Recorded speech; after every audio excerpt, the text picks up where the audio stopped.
Here we go. At my signal, unleash hell. God bless the geek. Rules. We don't think so. 5, 4, 3, 2, 1. Welcome to the Geek Speak Show. Please make a note of it.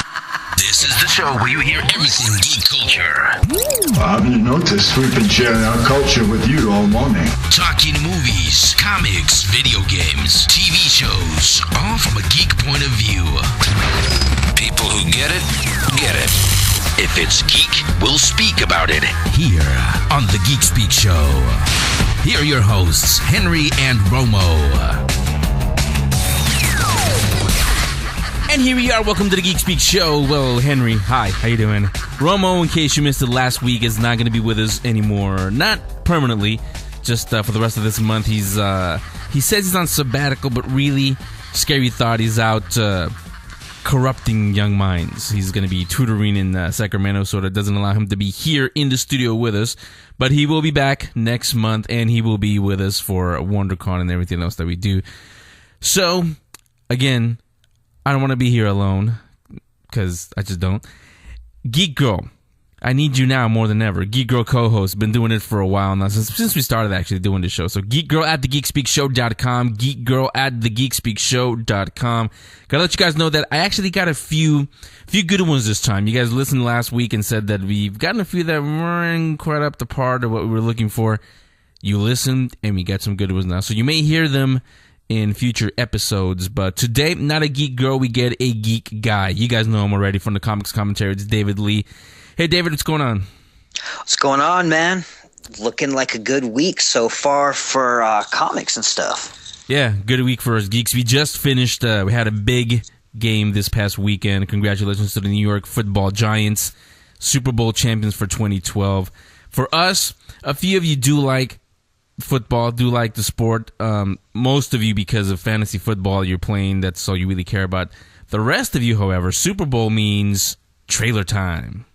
Trailer time. Yeah, and the biggest one, obviously, everyone's been talking about it everywhere, is the Avengers one. We also had some for John Carter, for Battleship, G.I. Joe Retaliation, and Star Wars in 3D, which is, by the way, coming up in a couple of days. This weekend will be out in movie theaters. Also, right after the Avengers, actually a couple of days after the Avengers and everything else premiered, Amazing Spider-Man decided to get into the act and released their trailer. So before we get into anything else, let's talk, David, about all the trailers. First, the Super Bowl trailers. Which ones did you like? Which ones did you not really care for? Avengers was my number one top pick no matter what. I'm sorry, that film sold me. Any others? There was one I saw that looked fairly interesting. It was a Denzel Washington one called The Dead Zone with, well, obviously Washington, and I think Ryan Reynolds is in it. That one looked pretty interesting for a thriller. That one's actually called Safe House. Oh, Safe House? Dead Zone? I don't know if it did the job or not. You couldn't even remember the title. But you know that Denzel's in it, so there you go. Denzel, yeah. There we go. It's a Denzel movie. Yeah, and Green Lantern's in it too. Oh, yeah. See, that's got my vote. Yeah, sticking with what we like. I saw the Avengers. I got to say, I actually do get into the games, as I've said many times on the air. I'm actually a hybrid geek where I actually like and played and excelled at sports, football to be specifically. So I do get into the Super Bowl, so I wasn't really paying too much attention to the trailers. But I did go back and watch them afterwards online. Watched all of them a few times, actually. And I did catch some of the other commercials that I'll talk about in a second that were, one in particular that was not for a movie, but that was pretty geeky. And the Volkswagen one, I'll get to that one in a second. But I did like the Avengers trailer. I've seen the extended one that has a little bit of on the Hulk at the end. I've seen that before. I actually got that from Marvel. So it wasn't really an exclusive to me. But to you guys, you've all seen it now. I like that. Battleship still looks like Transformers. Even have the sound effects. It even plays it off as, hey, from the studio and toy company that brought you Transformers. So I don't know if that's a good idea, bad idea, but I don't know. The movie just honestly just hasn't done nothing for me. Yeah, Battlefield, not gonna lie, is gonna suck. And, like you said, it was a knockoff of Transformers. They recycled the sounds and everything. Wouldn't surprise me if Michael Bay is directing it, for God's sake. Looks like he is. It wouldn't surprise me. It seriously would not surprise me. When I saw that trailer, the only thing I could think in my head outside of, what, is this Transformers 0.5 or something, was maybe it was a trailer for the video game called Crisis. Because it kind of looked like it, but then it's Battleship. Yeah. And those of you who are wondering, it's not Michael Bay who directs it. Like I said, it looks like it, but it's not. It's actually Peter Berg who's directing this. And if anything, I think if this sort of succeeds, I hope not, but if it sort of succeeds, I think they found the new director in case Michael Bay doesn't want to come back for Transformers.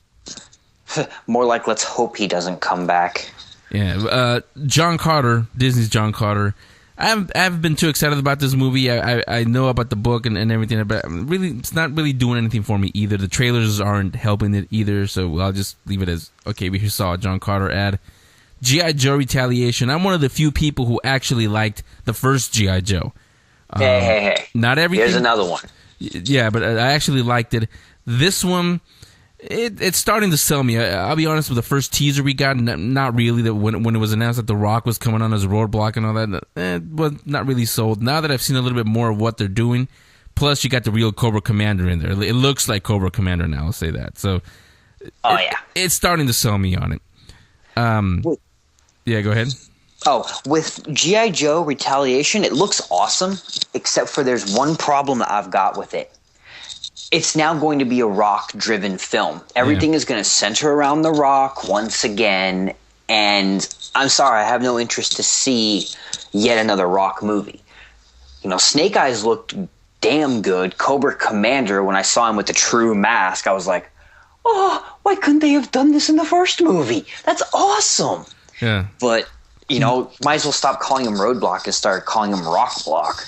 You're hitting it on a good point there. The first movie, half of it was spent on establishing the Duke character. Now, all of a sudden, from what we see in the trailers, it's just like, okay, Duke's there, shove him to the side, here's Roadblock, because it's The Rock. So, yeah, you're right on that. Exactly. You know, G.I. Joe was a team. In the comics, in the cartoons, and in the first movie, they were a team. In this one, it's looking like it's all centered around The Rock, who, well, one-man team? No. I want to continue the stories of Duke. However, I think there's a reason for The Rock being the main character. Spoiler alert, spoiler alert, spoiler alert. I've read some reports that, and we see it in the trailer when they get attacked, Duke dies in that attack. What? So that's why they had to go and get The Rock, and that's the only way they could make him the main character. No confirmation of that I've heard. Obviously, they're not going to. Paramount is not going to say, yeah, that's what's happening. But I've heard some reports from people that I do trust in the industry who have told me that's what's happening. I really, really hope that's not the case. Me too. Because again, I didn't like Channing Tatum as Duke. He didn't sell me on that. But Duke is a very important character. Exactly. And you did spend the time to, make us invest ourselves in that character. And not just to shove him aside because we have The Rock now. Kind of don't like it. I do find the fact that John McClane, as the original Joe, is going to be in it. I like that. Definitely. So we'll see more of that, obviously, because we are getting close to release. Mentioned Battleship, Star Wars 3D. Nah. You know how we all feel about that here. Matter of fact, that's what the rest of this episode is going to be about. We'll get to that in a second. The non-movie commercials that we got, only two that actually I cared about. One was, we've all seen it premiered actually during Fringe a couple weeks ago. The dogs barking the Imperial theme, and then we were supposed to get a bigger version of that, or a better version of that on Super Bowl Sunday. But what we got was a dog getting in shape because he was just too fat, and then running alongside a Volkswagen, which pans out, and it's actually being watched in the Star Wars Cantina from the original Star Wars. Yep. Gotta say, that did not top the dogs. I mean, that was a great. Everyone's been talking about it. I've heard some people have it as a ringtone now. Try to top it off with this was just like, I don't think so. I really wasn't a fan of it. I mean, I liked some of the nods from Star Wars, especially the Danik Jericho, the bounty hunter, is in the trailer. I thought that was pretty funny, but other than that, no, I'm gonna pass on it. Yeah, and the other one that I gotta say was pretty geeky was the MetLife commercial. You wouldn't think it, but it had every cartoon character, including Voltron, in there. Yes! Oh man, I geeked out over that one when I saw it. I was like, Charlie Brown, that's He-Man! That's friggin' Voltron! Holy crap! It was amazing. Yeah, so that's what we got. The Avengers, I gotta say, honestly, and I've said it many times on the air before, I'm excited for it. Not super excited like everybody else is. But then again, I'm the kind of person who doesn't like getting too many things spoiled for me with teasers or trailers or any of that stuff. I like going into movies as spoiler-free as possible. So I do try to stay away from things. It's probably part of the reason why I haven't really watched the trailer with paid as much attention as other people have. One that I did pay attention to just came out a couple of days after the Super Bowl stuff was the Amazing Spider-Man trailer. Now, David, have you seen it? Oh, that trailer was so amazing. I'll take it as a yes. No pun intended there. See, that's clever. He's learning how to be a professional host, tied in the amazing part. But I'll tell you I'll tell you one of the things I really like about it is the fact that we're seeing the wisecracking Spidey. Yes, I love that. That was sorely missing from Sam Raimi's. Oh God, yes. I mean, here we go. Spoiler alert! If you haven't seen the trailer, so there we go. The whole scene where he's sitting in the back of the car and he looks at the carjacker and goes, "You know, if you're gonna be a car thief, don't wear car thief clothes." And the guy's like, "Are you a cop? Seriously, do I look like a cop dressed in a red and blue skin tight suit?" Yeah, I laughed my rear end off at that. See, now I like that. However, there's a lot of things that I don't like. The main one, and I knew this from even before we got any teasers or trailers, there's no J. Jonah Jameson in this.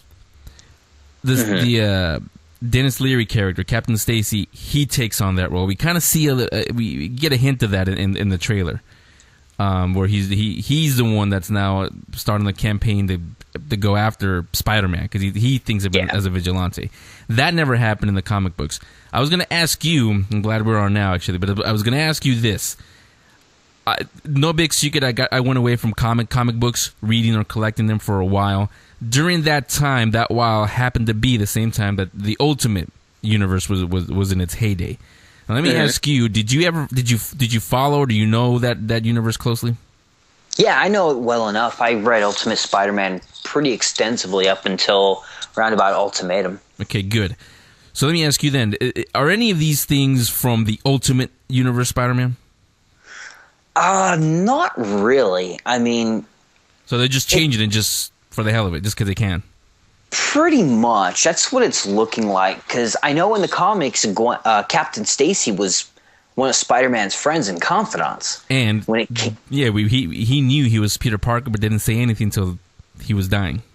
Exactly. And we got to see Captain Stacy in the Ultimate series, but not too much at all. Mm-hmm. And even then, he still didn't know what was going on. He just didn't really... He was more of a side character, as it were. Yeah. Another thing I don't like that I kind of didn't like about the Miles Morales character when I was introduced is that the Spider-Man origin is tied into the Green Goblin, the Norman Osborn.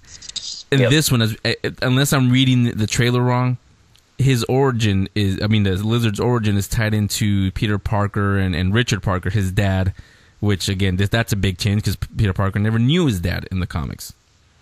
See, when I was watching the trailer, the first thing, and I said it out loud when I was watching, I said, "What are you people doing? This is not Spider-Man." Yeah. The way I took the trailer was that Peter was trying to help Dr. Connors. Like, in the trailer, you see where Connors goes, "How did you do that?" or "figure that out," or something to that effect. Yeah. What I kind of took away from that one was he was actually helping with the Lizard with like the actual regenerative formula. Yeah. And so further down the line, you actually hear him say, I created this. I have to stop it. Now, whether that actually ties into Spider-Man's origin, I'm not too clear. I'd really, really like it not to be. Yeah, well, because I haven't seen it, and I hope I'm not giving too much away by guessing right. I kind of see where they're going with this, where the radioactive spider is going to be in the Oscorp lab, and now it's getting too close to the Miles Morales origin line. Well, I mean, they did it in the first movie too, though. Yeah, well, but it wasn't in the Oscorp lab in the first movie. It was just a lab and a field trip somewhere. Yeah, that's what I'm saying. Yeah, so, and they actually did that. They did it in Ultimate Spider-Man with Peter Parker too, because they were trying to bring it kind of in line to the movies. So he actually got bit on a field trip to Oscorp. It happened in the Oscorp lab. Yeah. Well, again, that's me. I'm just old. Call me a purist. Call me whatever. I'm still on the fence on this Amazing Spider-Man.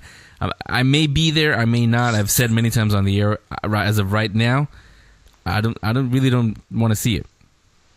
Mm-hmm. I'm more excited for Avengers and obviously Dark Knight Rises.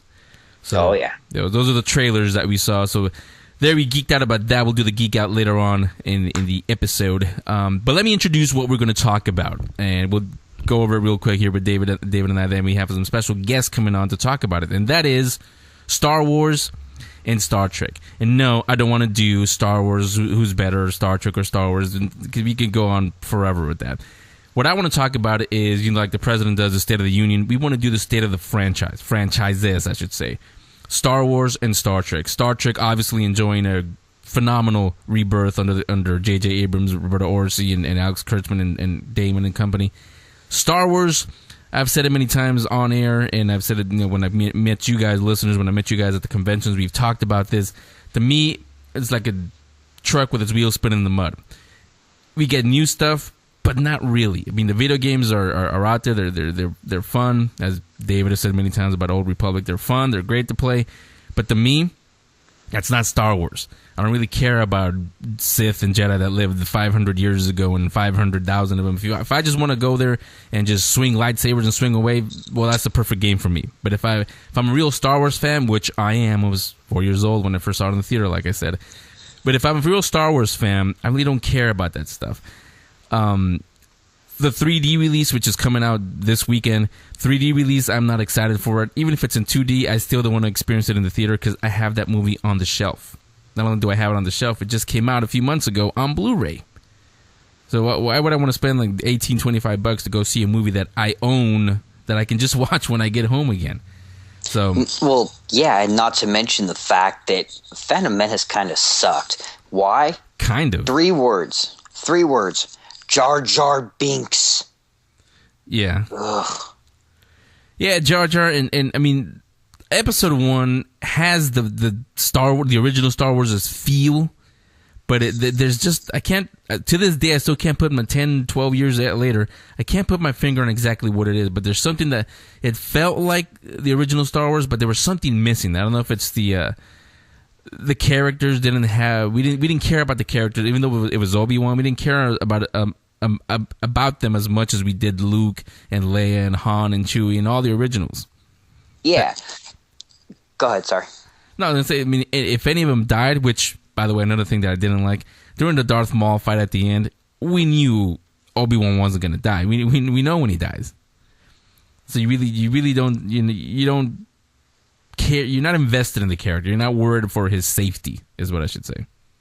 You're right on that one. I think for me, what kind of makes it, like you said, it's Star Wars-esque, but not the Star Wars, is because it doesn't really seem to have the grand scale feeling, like that epic movie feel that the first one did. Yeah. And, I mean, with Phantom Menace, it just ran too fast. It was just like, oh God, we're here on this place. Oh God, Darth Maul's after us. Oh, hey, check it out. It's a pod racer scene. Oh, hey, Darth Maul's attacking. Oh, okay, we're done. Yeah. I summed up the movie in 5 seconds. Exactly. And I mean, most people, that's how they watch it anyway. Even when you put in the Blu-ray, the DVD, you know where you go. You go to the pod race and to the Darth Maul fight. Everything else, can skip it. Yeah, it's more or less background filler.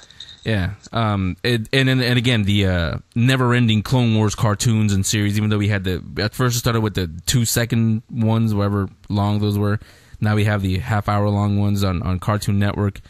That thing just never ends, quite honestly. And same thing as the Old Republic and all the video games. That's not Star Wars, even though it's Anakin and all that. It's not. It doesn't really fill in anything between Episode 3 and 4. Nope. Well, it's not going to. Old Republic is set way before. Well, not Old Republic. I'm talking about the Clone Wars cartoons. Yeah, Clone Wars. I mean, I like the version of Anakin Skywalker in the Clone Wars. I mean, he's harsh. You have Christensen Skywalker, which was just a whiny little. See that's the thing right there, is that you can do that with a cartoon. Why couldn't you do it with actors? Well, I think it was because Lucas just had a dumb year or something. I don't know. Because like I said, the Clone Wars Anakin, he was harsh. I liked him.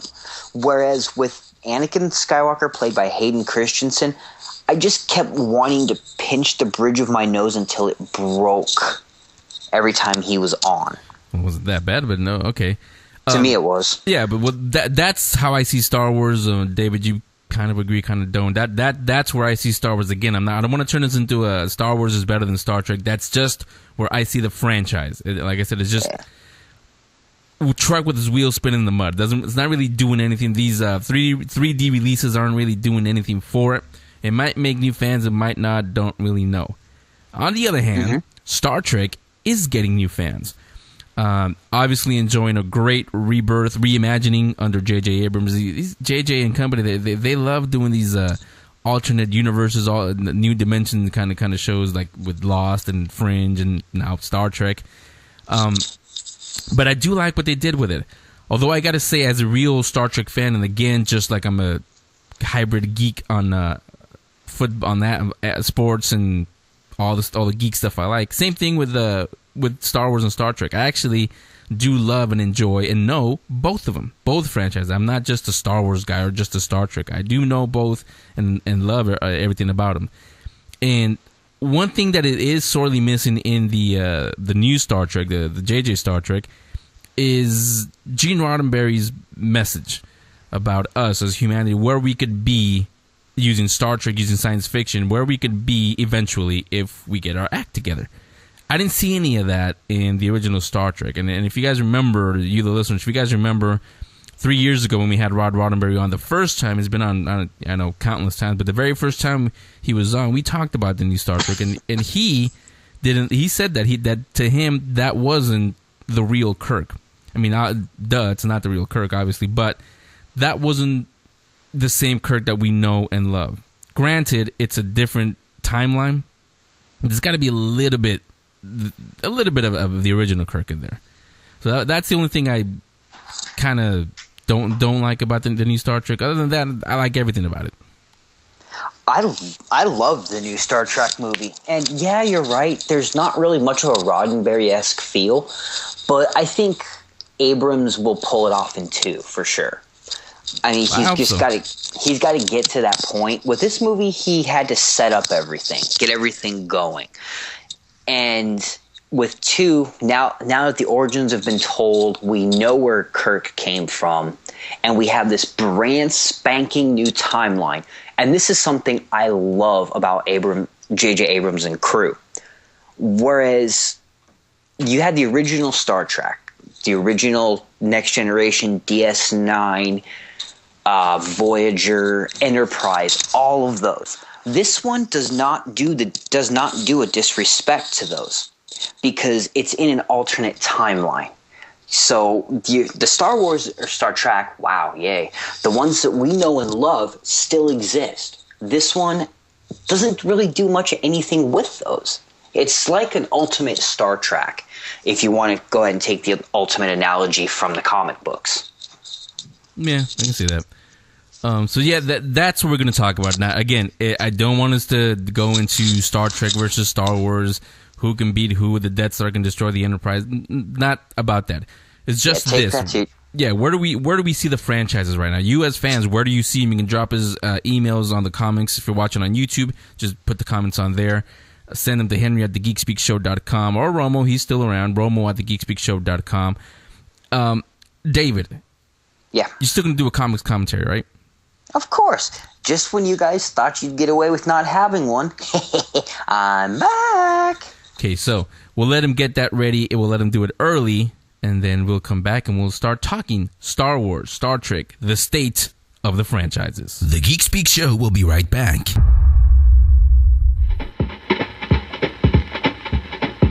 The Geek Speak Show is conducting a search for the missing element. The Geek Girl's voice. Do you know the difference between Kim Kardashian and a Cardassian? Do you know that Han shot first? Can you explain Inception? Walter or Walternate? Grim or Fringe?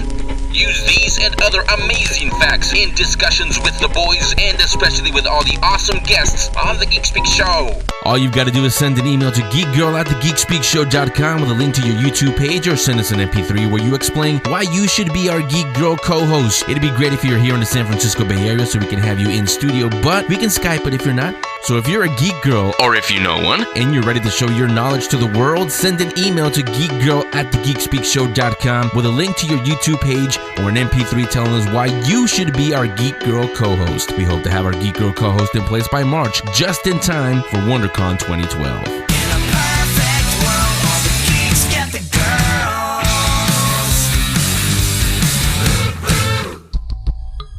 This station is now the ultimate power in the universe. We're back on the Geek Speak Show. Don't be too proud of this technological terror you've constructed. Actually, we are kind of proud of it. Welcome back to the Geek Speak Show. I'm Henry. Romo's not here, like I said, not permanently. He's just out corrupting the young minds of America. He's out teaching in Sacramento, so doesn't allow him to do the shows on a weekly basis like he used to. But he will be back by March, by WonderCon. So all you Romo fans, don't you worry. Except those in Dallas, of course. So welcome back to the Geek Speak Show. Again, David Lee, thanks a lot. He's stepped out for a bit. He's getting his comics commentary ready. We'll hear that in just a few minutes. But the discussion we're going to have today, it's a discussion show. We haven't done one in a while. So the discussion is not Star Trek versus Star Wars. We don't really want to do that. It's a discussion for a completely different show. Here, we just want an intelligent discussion on the state of the franchises. You know, the president always does. The State of the Union tells us basically how we're doing. Like, yeah, we can't tell ourselves, but I guess we need that. Here, this is how you guys see it. Us, the fans, us, the geeks who geek out on Star Wars and Star Trek. How do we see the franchises 40 and 30 years later? And I told you I had a couple of special guests. To start with the first one, let's go to some experts. No, not George Lucas. Close, though. Chris, Hoth Ice Planet from the Sarlacc Pit Podcast. You can find it on galacticbinder.com or just go to our link section. It's all on there for you. He is the creator and the co-host of the Sarlacc Pit Podcast. And if you call it the Sarlacc Pit, what do you think they talk about? Yeah, exactly. So let's talk about that with Chris. Chris, welcome to the Geek Speak Show. Thank you. I'm glad to be here. Yeah, glad to have you here. So like I said, let's not turn this into Star Wars versus Star Trek. We were talking right before we started, and I said I'm actually a fan of, and I've said it on the air many times, I'm a big fan, huge fan of both Star Trek and Star Wars. So let's not turn it into that. It's just like I said, how do we, the fans, how do we see the franchises right now? 40 years later for Star Trek, 30-some years later for Star Wars. And before we get into that part, let me ask you, Chris, what was your first introduction to Star Wars? Oh, I was 7 years old, and I remember going to spend the night with an aunt of mine. She didn't have any kids, so it was like a big deal for us kids to go spend the night with her. And we'd just, go spend the night, and the next morning she'd always take us to a movie. And I remember sitting there getting to pick out which movie I get to go see. And, of course, for all of you young people, back in that day, the only way we knew what movies were playing was to pick up the newspaper and look at the newspaper, or actually go to a theater. So I'm just sitting there looking at the newspaper, and I see this thing called Star Wars, and I'm like, ooh, I want to go see that. Yeah. And, of course, Star Wars, it was rated PG, and I was 7 years old, but, my mother was, no, you cannot go see a PG movie. So I had to call and literally beg my mom to let me go, and she gave in, and, well, the rest is history, because I've been a total geek ever since that day. I mean, I sat down in the theater with my aunt, and it just, at 7 years old, just completely changed me every which way possible. I mean, I was a totally different person after that. At 7 years old, if you can believe that. I can actually, because we were talking off the air. I was 4 years old when I first saw Star Wars, when it was still known as Star Wars, and when Han shot first. But to you, at 7 years old, what was it about Star Wars? Was it the characters? Was it just the ships? Or was it just everything? Or what was it that just grabbed your attention? For me, it was more just the action, and partly the characters. It wasn't really the story, because at 7 years old, I mean, I was well aware of what was going on as far as the battle sequence. I remember I had a young friend of ours. We were doing one of our shows, and he brought this up and asked us if we understood the gravity of, like, say, the final battle. And what I remember at that age was coming out of Vietnam. I remember as a kid, because my dad fought in Vietnam, and I remember hearing a lot of stories about that. And of course, even though the war was over with at this time, it was still in the news quite often. So I understood what the gravity of a war meant for a 7-year-old. I mean, as best as I could at 7 years old. But basically, it was just, I guess, I did gravitate to the characters, and then also the action, and of course special effects along with the action. But as far as the story itself, it really didn't, I guess, grab me so much until as I got a little older and started to see it, the depth of it, especially with Empire. Yeah, I agree with you there. That's one of the reasons why I've always liked Star Wars. Also, Star Trek, it's a little could be a little slow, a little boring sometimes. Especially the original episodes. But Star Wars, as a kid, as a 4-year-old kid for me, and 7-year-old for you, you can go there, love the lightsaber fights, Darth Vader, the stormtroopers, the ships, all that stuff, all the action. Then as you start getting older and you start actually seeing all the little sub-stories, the main story, but also the sub-stories that go on behind it. Things from the Cantina characters, especially when you start to know their backstories. Right. And going on that point, actually, you're obviously a fan of the films. Are you a fan of the extended universe, the books and everything else? Yes, I am. I don't read as much as I would like to, because I'm so busy with work, and then the podcast.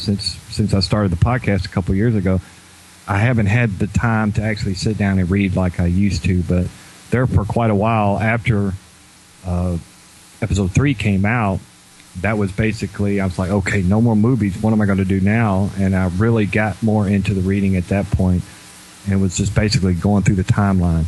I started at the end of Jedi and just started moving past it, because I know a lot of people that we've talked with on our show, especially with the EU, they like the different areas away from the main characters of Luke, Han, and Leia. Well, for me, I really like those characters. I like all of them, but I really wanted to know more about what came about with the kids, Luke and Mara Jade, their kid, and then Han and Leia and their kid. And so I got to start reading a lot of that. And right now, about the only thing I really read is some of the comics, because they're easier, they're quicker to get through than an actual novel, because I just really don't have the time to sit down. But I really like the EU myself, but primarily it's the movies. Yeah, and again, we're talking to Chris, Hoth Ice Planet, creator and one of the co-hosts of the Sarlacc Pit Podcast. You can find it on galacticbinder.com or on our link section. It's all easy in one place there for you. So you're a fan. Obviously, we've established that already. So am I. As a fan, 31, 32 years later, 34 almost, actually, how do you see, in your opinion... What's that? Actually, this year will be 35 for Star Wars. Yeah, see, it's been so long, I've lost count. But as a fan, how would you describe the state of the franchise? Well, for me, I think it's going along just fine. I think some of the things that they're doing is a little quirky, and we're kind of trying to see what's going on with it. But with the Clone Wars, I really do like the Clone Wars series. I thought Season 3 was a little way too up and down for me. Season 4 has really been a lot better compared to Season 3. Now, when that first came out, Lucasfilm stated that this was going to go for 5 seasons, and we don't really know where it's going to end up, if it's going to slam right into episode 3 of the movie, which it should be, because that's where it ends. And now they're talking it's possible 6-7 years it can go on. So who knows what they're going to do with that. And, of course, we've been having talks about this live-action TV series since well before the Clone Wars series even was created. So we still don't know about that. I would really like to see that come about, though. I mean, to interrupt you, but I don't know if you guys mentioned that on you guys' show on the Sarlacc Pit podcast, but there was some news from Rick McCallum that supposedly it's going to be titled Star Wars Underworld. You guys hear about that? Yes, I did. I saw that, and I really, really like that idea. I love the whole idea of it being Coruscant and the underworld of that. Yeah, I just hope it doesn't cause any confusion with the vampire film Underworld. I doubt it. Yeah. With Star Wars and the way Lucasfilm and the way they like to do things, I could see your point there, but I think there's a well-established Star Wars Underworld site out there now that I think more people will probably think of that, before Underworld. But, I mean, you're right. I think this is probably geared towards more adults than, say, the Clone Wars is geared toward kids. Right. But I honestly think that Star Wars is still going in a pretty good direction myself. I mean, as a fan, I'm just as excited as I have ever been. So yeah, I don't know if you know. Do you know what network or what cable network it's going to be on?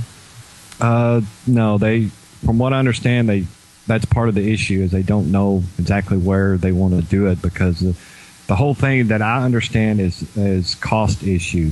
Mm-hmm. How to get the episodes down to where they can be done on a weekly basis and get them out to the public in the most cost-effective way. And they don't know if, say, like, I know that interview you mentioned about Rick McCallum, he was saying that's kind of where we're at. We don't know if HBO or a Showtime, something like that would be the best avenue, or something like a Sci-Fi Network type of thing, or a primetime.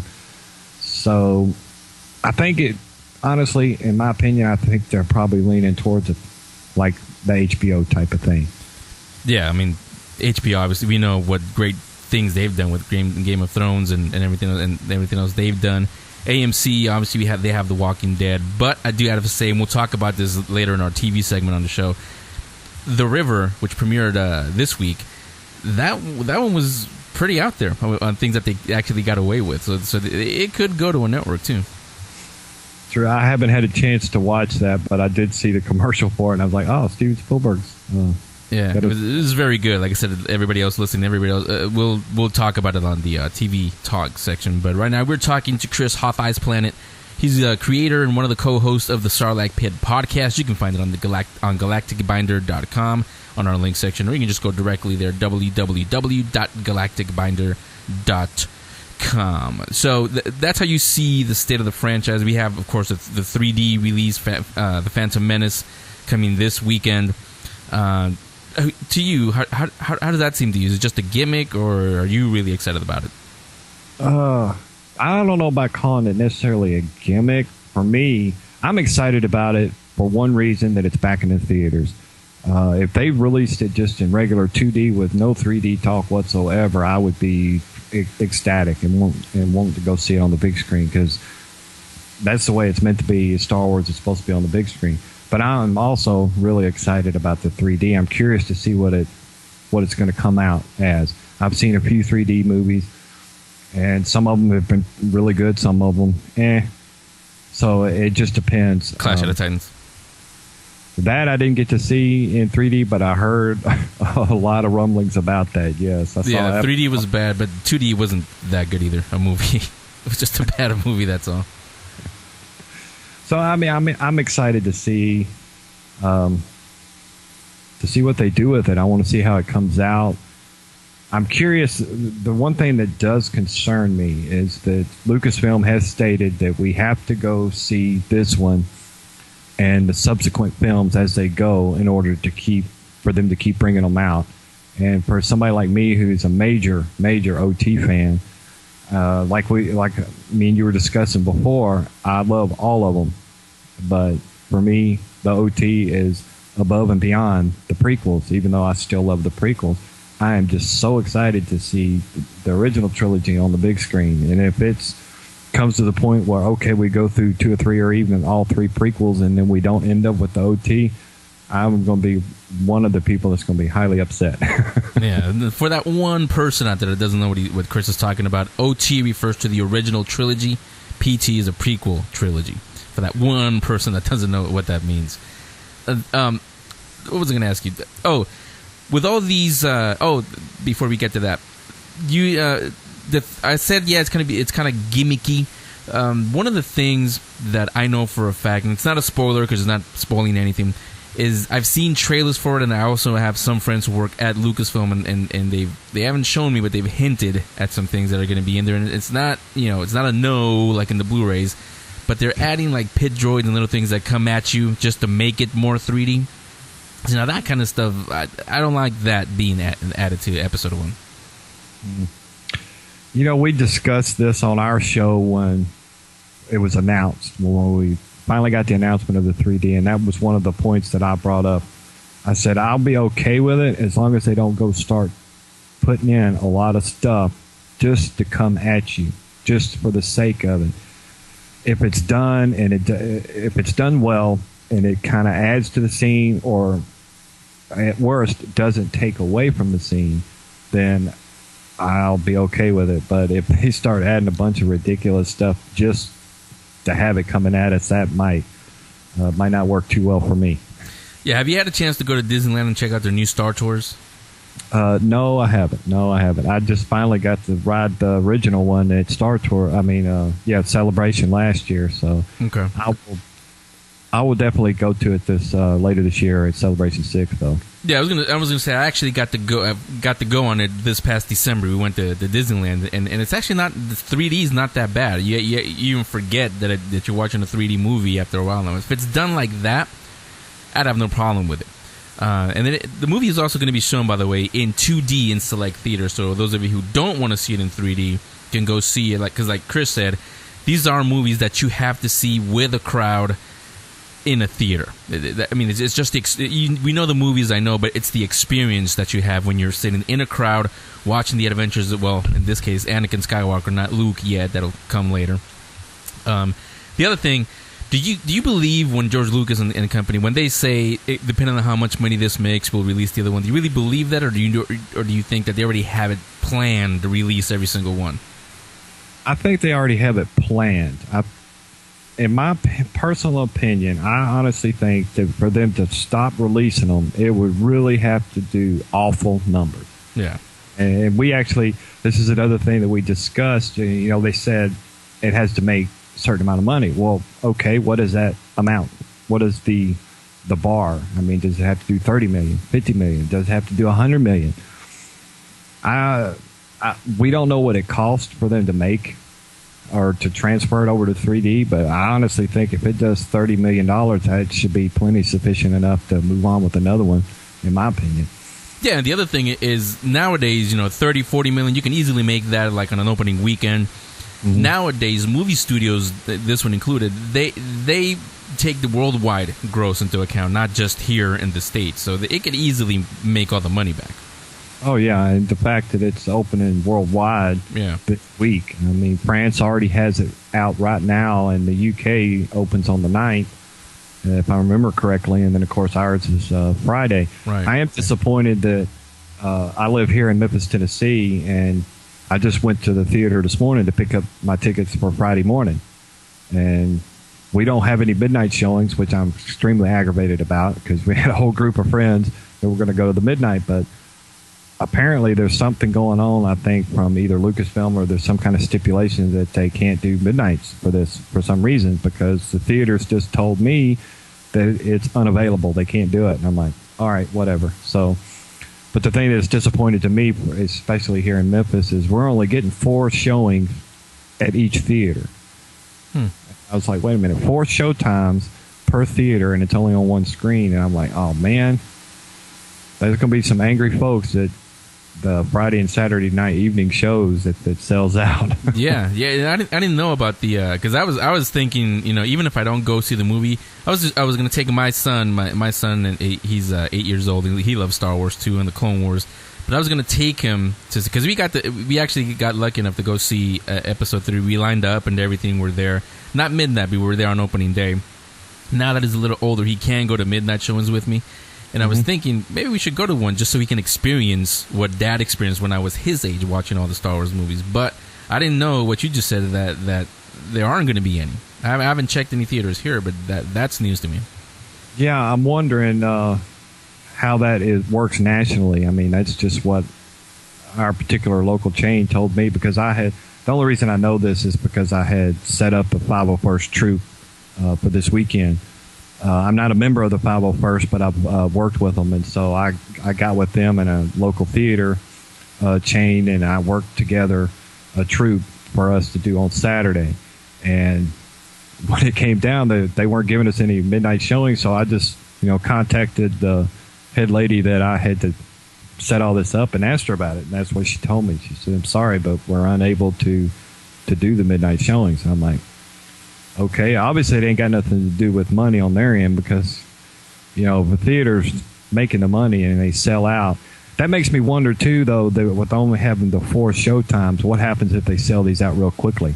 Yeah.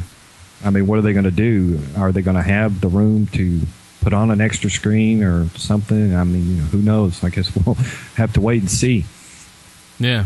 That's something we'll definitely be looking at this weekend when it does come to theaters again. Again, we're talking to Chris, Hoth Ice Planet. He's a creator and co-host of the Sarlacc Pit Podcast. You can find it on galacticbinder.com. Just go to our link section. It's all on there for you. And we are talking, like I said, the state of the franchises. Star Wars, obviously. Star Trek enjoyed a fabulous reboot. Actually, I call it a reimagining more than a reboot with under J.J. Abrams. Now, let me ask you, Chris, not anytime soon, but let's say 30, 40 years from now, would a Star Wars reboot or reimagining, sort of like what happened with Star Trek, would you think that would work with 30, 40 years from now with that audience? Well, if it's done right, yeah, I think it would work. I think if you have a certain person like, say, the talent of J.J. Abrams, I'm a Star Trek fan, nowhere near the fan that I am of Star Wars. Right. I love the original series, and sad to say, I've never even seen any of the other series.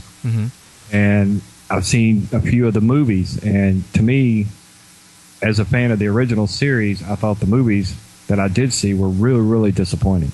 In comparing, I mean, to me, I remember watching Star Trek on TV when I was a kid, and then when Star Wars came out, it just, to me, made Star Trek look subpar. Right. Which is understandable because the effects have come a long way. But the original series, to me, is still really good. And I was there the first week or the first weekend when the JJ came out with the new Star Trek. The new Star Trek. Because I know what kind of a fan he is of Star Wars. And, it's funny. When that was coming out, so many people were talking about it's Star Trek made like Star Wars. And I'm like, well, yes, in a way, but JJ's just a huge fan. He just wanted to add some of the similar elements that made Star Wars so successful to Star Trek. Yeah. And I think he did. I thought that this new Star Trek movie was just an awesome movie. I thought it was really, really good. And as soon as they mentioned the second one, I was like, all right, yeah, bring out more of them. I mean, as long as they're good and they're well done, I don't see a problem with it. But for me, I don't know the history of Star Trek as far as the storyline. So it's not going to affect me like it would diehard Star Trek fans. Yeah, the thing about the Star Trek under JJ, not only JJ, but Damon Lindelof and Roberto Orsi's actually the only real Star Trek fan also, but he's also a Star Wars fan. But Damon Lindelof, JJ Abrams, Alex Kurtzman, Brian Berg, they're all huge. They're from the Star Wars generation. They grew up like you and I did on these movies. So yeah, you saw a lot of that in the new Star Trek. But I agree with what you say. As long as it's somebody like a J.J. Abrams type, because obviously George Lucas is not going to be around forever. 30, 40 years. His kids may inherit it, and they may not see it the same way George Lucas is. That it's my baby, I can do whatever I want to it. They may just sell the rights off to somebody, and hey, have at it, whatever they do. That's what I mean by if whoever they sell the rights to, if they rework it or reboot it or reimagine it, you think it'll have the same, probably won't have the same effect that the original Star Wars. I don't think anything ever will again. That's right. A once in a lifetime thing. But do you think it'll hit the way this Star Trek hit? Oh, Well, with the way things are going with Star Wars now, I don't see it that way. If there's a dead period like with Star Trek, because I think a lot of what made Star Trek, what made the new one such a big hit is because there really wasn't anything out there for Star Trek for quite a while. I mean, the TV shows had run their course and they weren't on TV for a while. So when this came out, I think there was enough time in between that it got this kind of a huge reaction. I think that if Star Wars continues the way it does, always having something out there, then no, I think it would probably fall flat on its face, depending on who does it. But I also think a lot of this right now, I don't know if you've seen the article, the so-called article of George Lucas retiring, which yeah, we talked about it actually. I don't really understand that because to me, you read the article and you're like, okay, he's still going to do the next indie movie. He's still going to deal with the Clone Wars. He's still going to deal with this upcoming TV show. So what's he retiring from, really? I mean, I think to me that sounds like a first step of handing the reins over to somebody else. To be perfectly honest, that's kind of the way it feels to me. And if it's handed over to somebody like Dave Filoni, hey, I'm all for it because I think Dave Filoni is one of the right guys right now to take care of the franchise in the same manner that George has. Yeah, because he gets it. Yeah, he does. And he's there. He's been around George Lucas. And the one thing that I do like that a lot of people that are just the movie people that don't care about the EU, well, Dave Filoni does care about the EU. He's well aware of what happens in the EU and how it affects what they do down the line. And yeah, they've had some brushes with things throughout the Clone Wars series, and that's strictly because of Lucas. You know, he goes to George Lucas, so, well, George, it was done already in the books this way, and he's like, yeah, okay, but I still want to do it this way. Well, I mean, what are you going to do? Seriously, you're going to tell the creator of his movie what to do with his movie, so... Yeah, I mean... You don't know what you're talking about. I know you created it, but you don't know what you're talking about. Yeah, how can you tell him that? Exactly. Yeah, I was just thinking right now, actually, about the Star Wars reboot. One thing about the Star Trek reimagining that did work is, number one, it went back to the original characters. Like we started the conversation, the biggest thing about Star Wars for anybody, whether young or old, is the characters. We fall in love with Luke, with Han, with Chewie, with Princess Leia, R2, 3PO, everybody there, Yoda. We fall in love with them. Now, if they reimagine them, can you really see, Luke, Leia taking same characters, different actors, of course, but a completely different path, like what we did with what we're seeing now with Kirk, and especially with Spock, the emotional Spock now? Yeah. No, that would not work at all. To be, at least in my mind, it wouldn't. I think if they were to do something like it, probably wouldn't really even be a reimagining if they just took another time period in the EU, say like picked up with the Legacy, which is a descendant of the Skywalker family, and start there and carry on from there. That could work, or even go way back in time, go way back before Luke and Leia ever were, imagined. Go back to when Yoda was young or something. To the Old Republic. But exactly, the Old Republic, and I mean we've discussed this on our show as far as. I would even like to see if they took young, hot directors, and J.J. Abrams was one of them. If they gave the reins to Dave Filoni, and then he pick and choose some of the best young talent that's out there, like a J.J. Abrams or other people of his caliber, and let them just make a movie throughout the timeline, or make a trilogy of movies. I think that would be completely wonderful. Even if they went back to the drawing board and did some movies based, like say the Force Unleashed, or even the quality of the Old Republic in that form of animation. I mean, I'd be right there to watch it. I know a lot of adult fans that are original trilogy fans would be there to watch it. Yeah. But and the way you're talking about the way they did Star Trek and going back with the original characters and starting basically when they first met, no, I don't. That would not work at all with Star Wars, because that would really throw a monkey wrench into the whole history.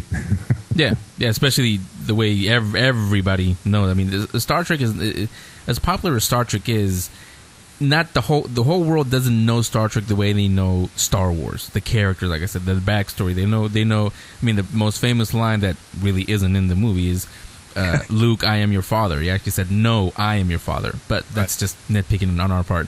But everybody knows that backstory. So yeah, if you start messing with that, then yeah, it wouldn't work at all.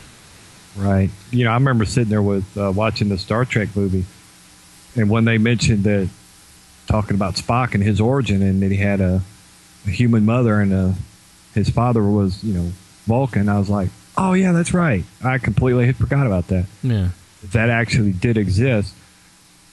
And I mean, I love what they did with it, but in the same sense, I'm not a diehard fan, so I don't know the history and the story like I do Star Wars, so it's going to have a different effect on me. I did like the reaction that it seemed that true diehard Star Trek fans did really enjoy it, and that's a good thing. Yeah, and we'll find out exactly what they thought, because we'll talk to a real diehard Star Trek fan in just a few minutes when we finish with Chris. Their show is called the Sarlacc Pit Podcast. You can find it on galacticbinder.com or in our link section, all easy there for you. He's a creator, the co-host, Chris, Hoth Ice Planet. Before I let you go, do tell us a little bit about the podcast. Well, our podcast is simply, we sit and talk Star Wars. A couple of years ago, I had started getting into listening to podcasts. I didn't even know they existed until like 3 years ago, and I really got into starting to listen to the Star Wars podcast and all the various ones that were out there. And the one thing that really disappointed me is that these podcasts didn't have just your everyday normal fans on the show, and which was disappointing to me because I was just a fan and I had something to say. And when I finally decided to start my own podcast, and I hooked up with Matt, who also does another podcast. He does the Frontlines, the Clone Wars podcast. Mm-hmm. And they've been, of course, running ever since the Clone Wars series has been going on. And we got together and we hit it off, and we saw when I told him my idea, he totally agreed with it and loved it. And he said, yeah, let's run with it. And I asked him if he wanted to co-host, and he's like, oh yeah, I'm always up for talking some more Star Wars. So, I mean, yeah, we do have various voice actors and other people that like own or run their own Star Wars websites. And that's great to get those guys on there, because we want to hear from the people that are actually in the community and all these fan sites that people go to on a daily basis. And we get to talk to them and hear their fandom, hear why they did this, why they're doing it. But then we also have just the normal fans who are listeners, so to speak. We've had several of them come on and sit down, and they just have a great time, sit down and get to express their opinions of Star Wars. And yeah, we do have some that aren't the same as ours, which is great, because that's what we want to hear. We want to get people on the show that have different opinions. Even if you have the same opinion, we still want to get you on the show. But we always like to sit down and throw out a topic and just, so to speak, beat it to death. Yeah. Talk it till we just can't talk no more on it. And it's apparently it's been a pretty good success, because here we're coming up on 2 years, and every time we turn around, we've always got somebody asking, hey, can we come on the show? And more than happy to. So if anybody listens to this show or listens to our show as well, and you want to come on, just, hey, shoot us an email at podcast@galacticbinder.com. We'd be more than happy to talk to you. Yeah, again, on our link section, it's all on there, galacticbinder.com. You can go on there, find the Sarlacc Pit Podcast. That is one thing I do like about podcasts, is you can have everybody's point of view, whether, like you said, whether they agree with you or different, and it is better to get differing points of view, not just the same, because it does get kind of boring after a while where everybody loves everything. On this show, we speak about everything: Star Wars, Star Trek, comics, comic book movies. We speak to everybody listens. I'm just letting you know, Chris, what we do on ours. Our show mainly is driven by the interviews. We do a lot of interviews with the actors, the directors, everybody that's involved in Hollywood and TV and all that stuff. So that's what we do. But cannot say no to anything Star Wars or Star Trek. I mean, we've had Nicholas Meyer, we've had all kinds of people on from both franchises. Rod Roddenberry's been on. So and we love, just like you guys, just talking about Star Wars and Star Trek, because all of us here on the show, we're very passionate about Star Wars and Star Trek. So again, his name is Chris, Hoth Ice Planet, galacticbinder.com. You can find the Sarlacc Pit Podcast. How often do you guys post an episode? We just do about every couple of weeks, so we end up with basically 2 a month. So every other week we usually have a show out. So, no set schedule. Yeah, but you can find it on iTunes, I'm assuming? Yes. Yeah, exactly. So just subscribe on there and you'll never miss an episode. So Chris, thanks a lot for coming on. Really agree with a lot of the points you said about Star Wars, the state of the franchise, like I said. So thanks a lot. You're welcome back anytime, Chris, Hoth Ice Planet. Oh, thank you. Glad I came on. Okay, everybody stay right there. Like I said, next is Star Trek. The Geek Speak Show will be right back. The Geek Speak Show is conducting a search for the missing element. The Geek Girl's voice. Do you know the difference between Kim Kardashian and a Cardassian? Do you know that Han shot first? Can you explain Inception? Walter or Walternate? Grim or Fringe? Use these and other amazing facts in discussions with the boys and especially with all the awesome guests on the Geek Speak Show. All you've got to do is send an email to geekgirl@thegeekspeakshow.com with a link to your YouTube page, or send us an MP3 where you explain why you should be our Geek Girl co-host. It'd be great if you're here in the San Francisco Bay Area so we can have you in studio, but we can Skype it if you're not. So if you're a geek girl, or if you know one, and you're ready to show your knowledge to the world, send an email to geekgirl@thegeekspeakshow.com with a link to your YouTube page or an MP3 telling us why you should be our Geek Girl co-host. We hope to have our Geek Girl co-host in place by March, just in time for WonderCon 2012.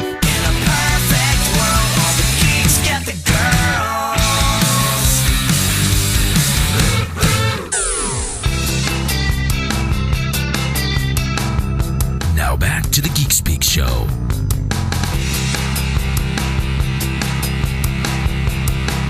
We are back on the Geek Speak Show. I'm Henry. How's everybody doing? So that was a fun conversation with Chris Hoth Ice Planet from the Sarlacc Pit Podcast. Again, you guys can find it on the link section, and it's on galacticbinder.com. Everything is all on there for you. But just go to our link section. It's all easy in one place for you guys to find. So like I said, we're talking the state of the franchises, I should say, Star Wars and Star Trek. Did Star Wars now. Let's go to Star Trek. On with us is Darren, one of the co-hosts from Trekcast, the #1 rated Star Trek podcast. You can find them, obviously, on Trekcast.com and on our link section also. Darren, welcome to the Geek Speak Show. Hello, it's good to be here. Good to have you here. So like I said with Chris, I don't want to turn this into a Star Trek versus Star Wars conversation. That's not what this is about. This is basically how do we, the fans, how do we see, with Star Trek 40-some years later, Star Wars 30-some years later, how do we see the franchises right now as we speak? Before we get into that, with you, Darren, let me ask you the same thing I asked Chris, and that is, what was your introduction to Star Trek? I remember watching Star Trek when I was a young kid. It was the animated series, actually, and I did not like it one bit. It wasn't until later on when Star Wars came out that I was like, maybe I'll give it another try. And so I started watching the original series, and I remember being freaked out by the Horta.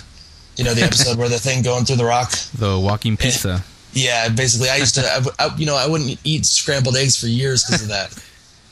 Yeah, and you've seen all the series after that, I'm assuming? Oh, yeah, I've seen every episode. I have one episode that I've never watched. I save it just in case of, it's kind of like break glass in case of emergency.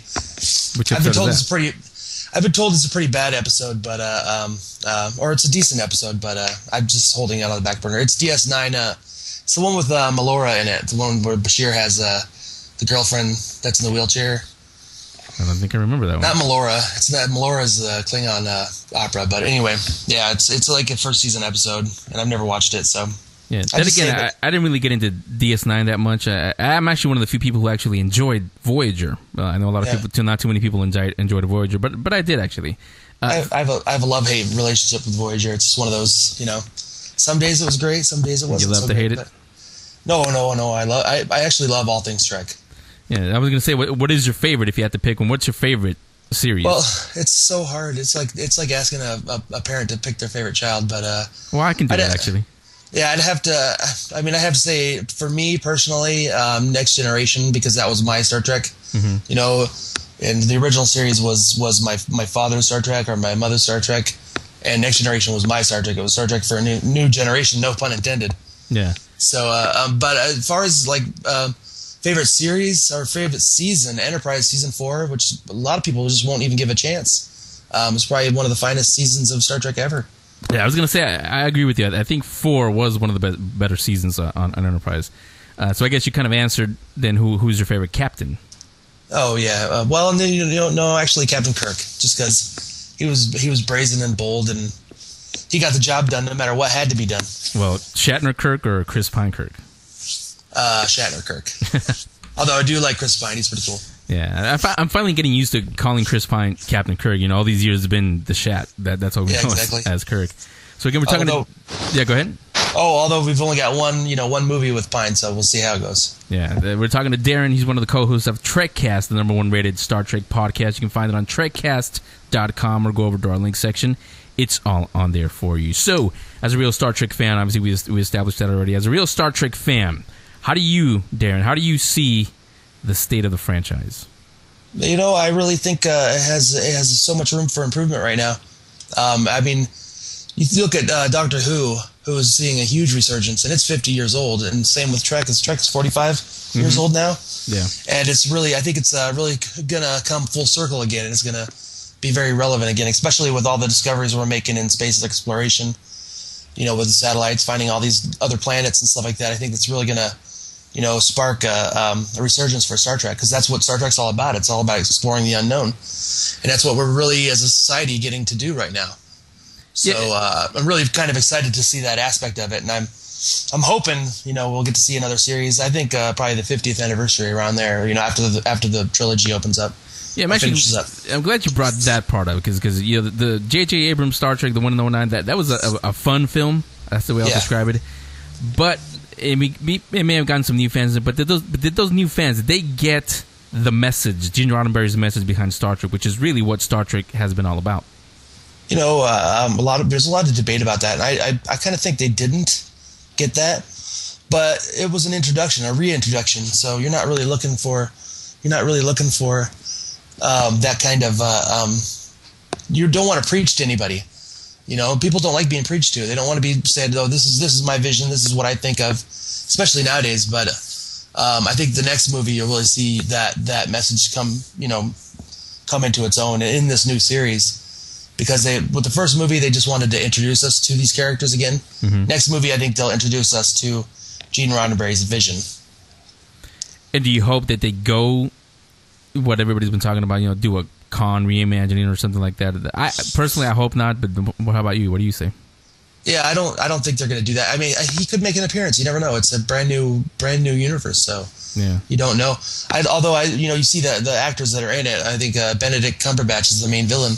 And if you're not familiar, he plays Sherlock in the BBC series, and he is anything but Khan-like. Yeah. Although Hollywood works magic, so you never know. There is Trelane, though. Yes, there is Trelane, which would be kind of cool. And they have mentioned that it may be somebody from the original series. Yeah, I kind of think about this is a trilogy, so I'm like, okay, the first movie introduces these characters. The second movie, what would it do? It would potentially, try to tear them apart. Mm-hmm. So I'm thinking a great character to do that would be Trelane, because he's omnipotent. If anybody could pull these people apart, it would be an omnipotent being. So think about that, that kind of, and if they could survive that, then they can get through anything. And I think a trilogy standpoint, that would be a neat thing to see somebody try to pull them apart, and then them surviving through all of it. And speaking of Trelane, on you guys' show on Trekcast, have you guys talked about Trelane and Q and the comparisons in his Trelane and Q? Have you guys talked about that? Yeah, as a matter of fact, the gentleman that played Trelane, I can't think of his name right at this particular moment. They actually contacted him to play in the original pilot, but he couldn't do it. So they cast John Delancey as the character. So they actually wanted him to be in that episode and tie it together. Yeah, so essentially he was a Q, but something I've always wondered about, and all Star Trek fans I'm sure have wondered about. So again, we're talking to Darren. He's one of the co-hosts of Trekcast, the #1 rated Star Trek podcast. You can find it on Trekcast.com or on our link section. It's all there for you guys to go. How often do you guys do a podcast, Darren? We've kind of taken a little bit of a hiatus lately. We're going to get back to it pretty soon. just because the new movie's ramping up. So, kind of want to bring more Trek to the people. We used to do them every couple of weeks. We actually, for a time there, it was every week. We were doing a supplemental and the regular episode. But, it was all good things. Sometimes you need to take a break, and then you come back to it. Yeah, but all those episodes are archived up on Trekcast, right? Yes, they are. And they're on iTunes, I'm assuming? Yes, both. Yeah, so if you guys haven't heard it, and especially if you're a Star Trek fan, where you been? Go on to Trekcast.com, subscribe on iTunes.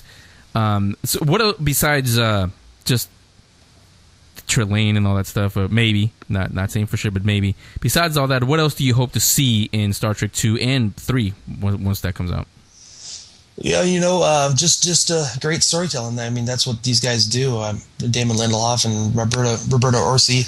I think they tell great stories. So I'm hoping just something new and fresh and tied to the original as well. To give us Gene Roddenberry's vision, for space exploration. So that's the most important thing to me. And of course, who doesn't like some good old fashioned, spaceship porn, like see the spaceships flying and the space battles and stuff like that.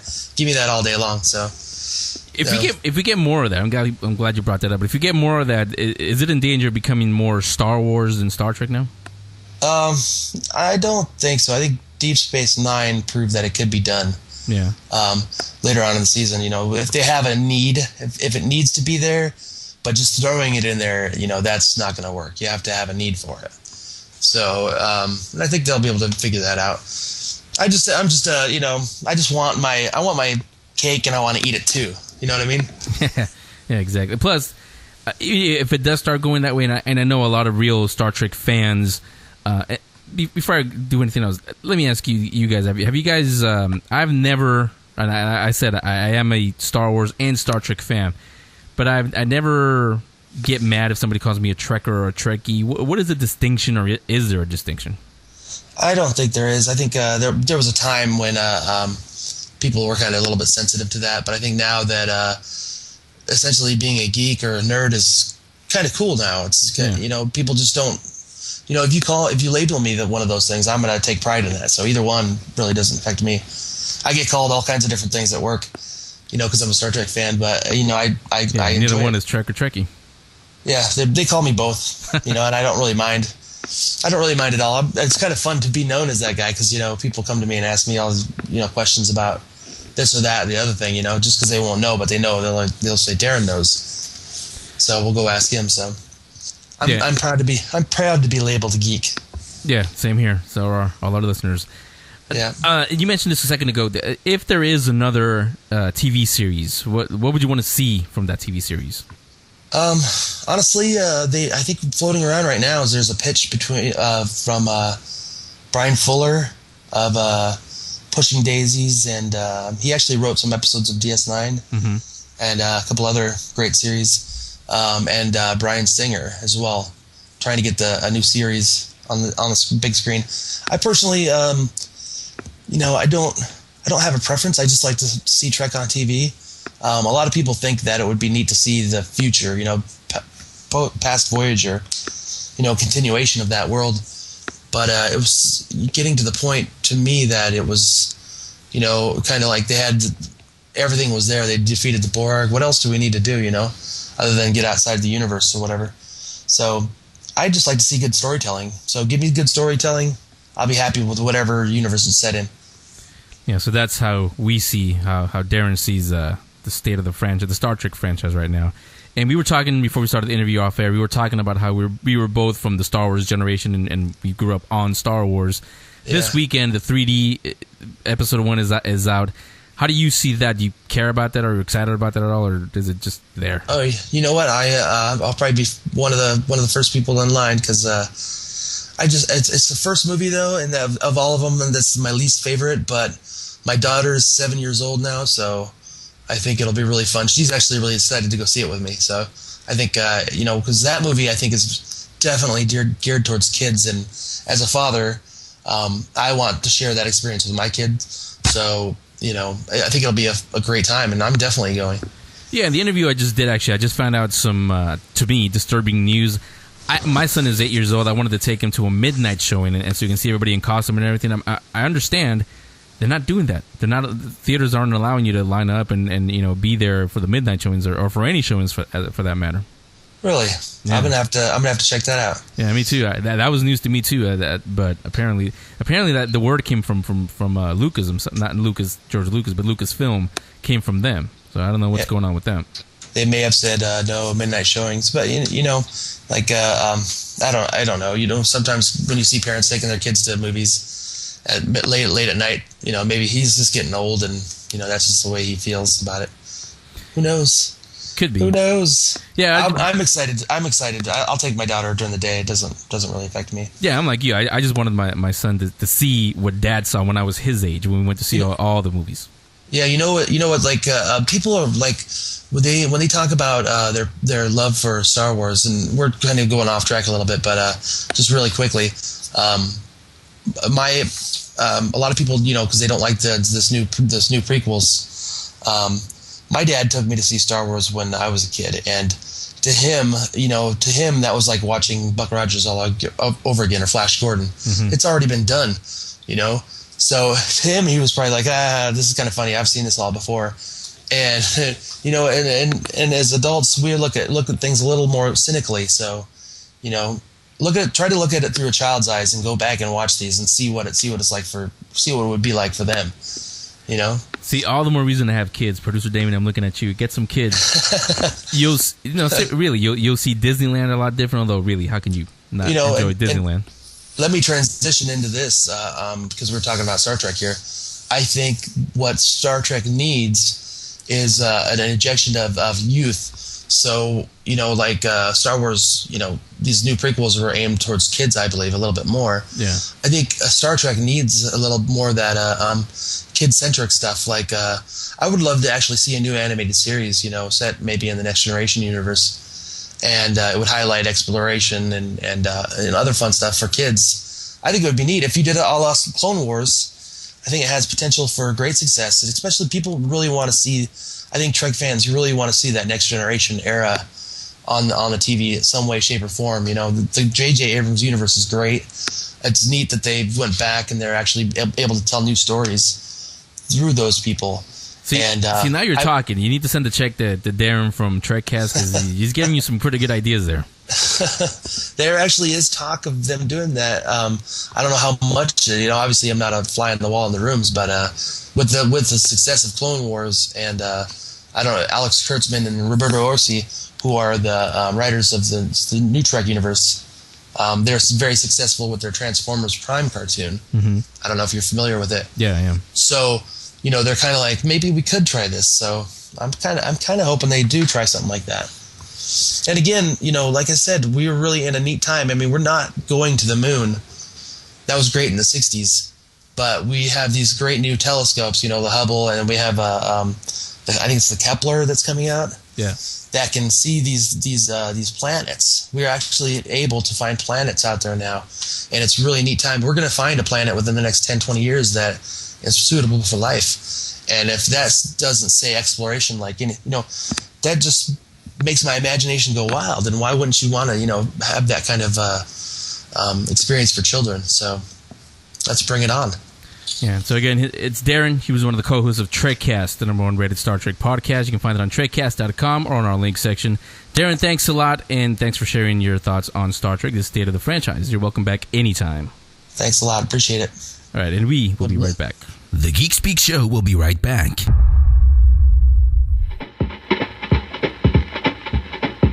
The Geek Speak Show is conducting a search for the missing element. The Geek Girl's voice. Do you know the difference between Kim Kardashian and a Cardassian? Do you know that Han shot first? Can you explain Inception? Walter or Walternate? Grim or Fringe?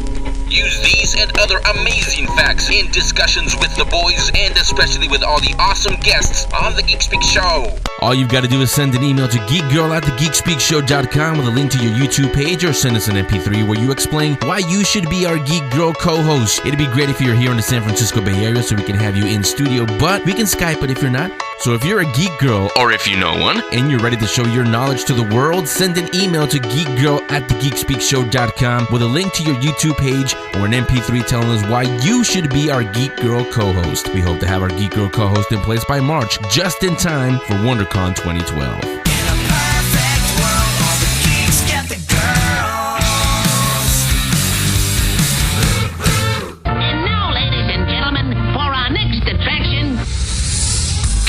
Commentary with David Lee on the Geek Speak Show.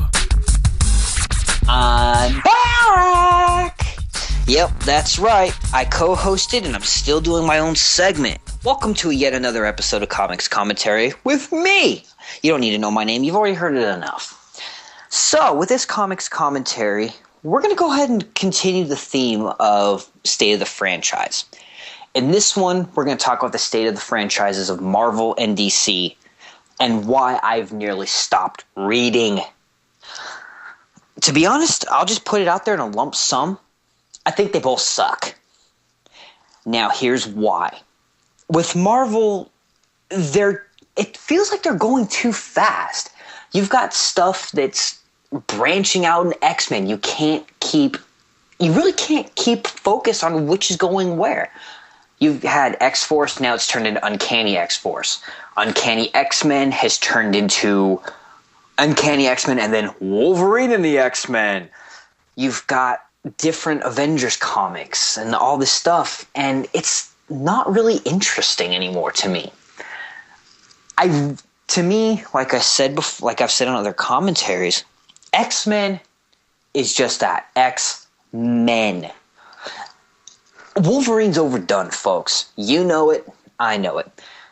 There's all kinds of love in my heart for Len Wein and Hugh Jackman, who portrayed Wolverine, but the little short, scruffy mutant he's tired. He's overdone. We've seen it so many times. The 3 movies became all about him. Okay, fine. Then he had his own movie. Okay, fine.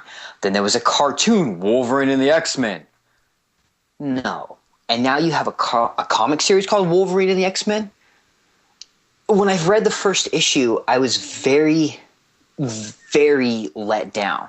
Here you've got Wolverine, who's supposed to be a loner, and now he's disenfranchised with Scott, and he's starting up his own X-Men. Why? Last we checked, Wolverine was supposed to be a, what? Say it with me, kids.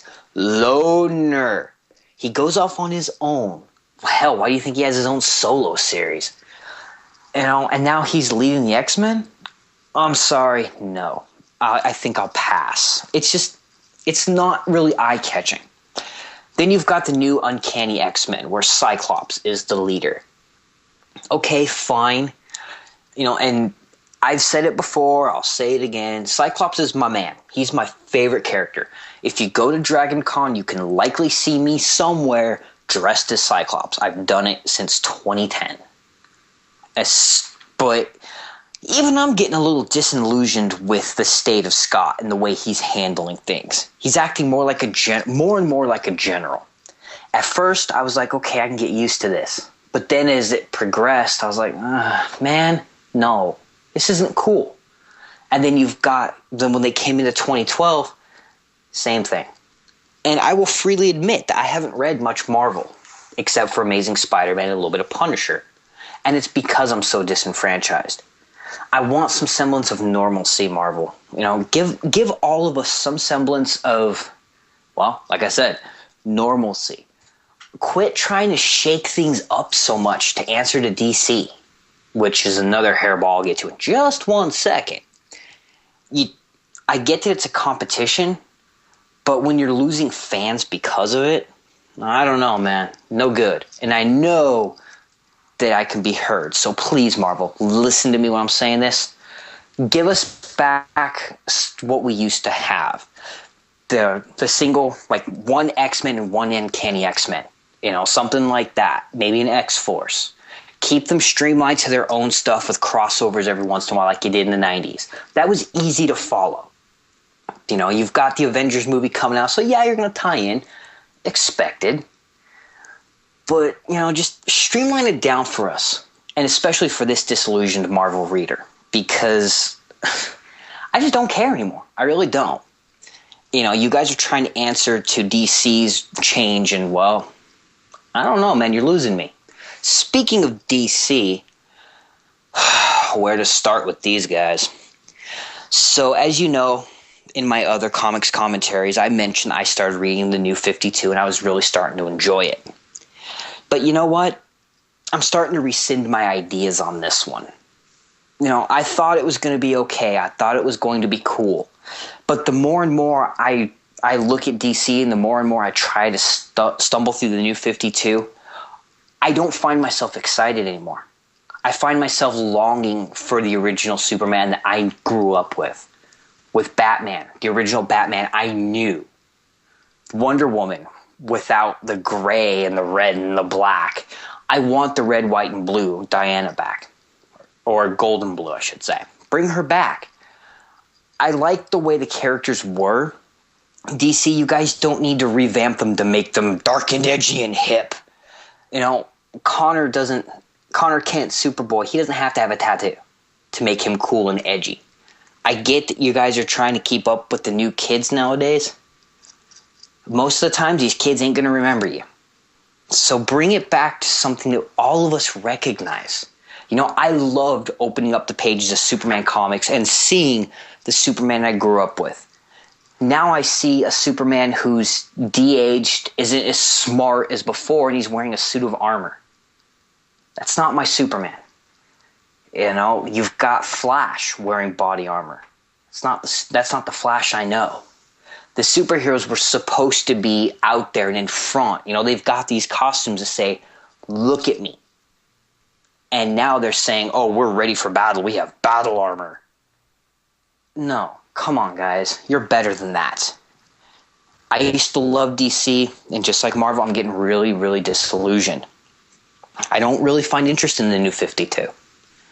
And that's why. And then you've got this weird-ass little logo that they came up with. What? What the hell are you guys trying to say? Go back to the Bullet logo, or even the one that you've had for like 6 years ever since you took the Bullet logo off. I like that one. This new one just doesn't scream anything. It doesn't say, we're DC, we're the best. It just kind of says, meh, we're here, we're DC, love us, we're DC Entertainment. No, that's not the DC I know. So, I guess in the end, really, with this comics commentary going to be short because of this, only thing I got to really say to Marvel and DC is, guys, step up your game. You're losing fans. You're losing me. And I know I'm not that important, but I'm a reader who has a voice. And I'm voicing it to tell you guys that I am very dissatisfied. And if I'm dissatisfied, I know there's hundreds of thousands of fans behind me that can't say it that are the same way. Bring back what we know, please. Stop trying to evolve so much. We love you no matter what. You don't need to change that much. Oh, and P.S., good job on the Avengers movie, Marvel. DC, I hope Dark Knight Rises is going to kick ass, because I don't know about Catwoman, man. Selena Kyle, Agent of S.H.I.E.L.D. Until next week, this has been Dave with Comics Commentary. You can always catch me on the Geek Speak Radio Show Facebook, and I will be watching, and I'll be sure to respond to anything. All right? Until then, I'll see you all in another episode next week. The Geek Speak Show will be back in a moment.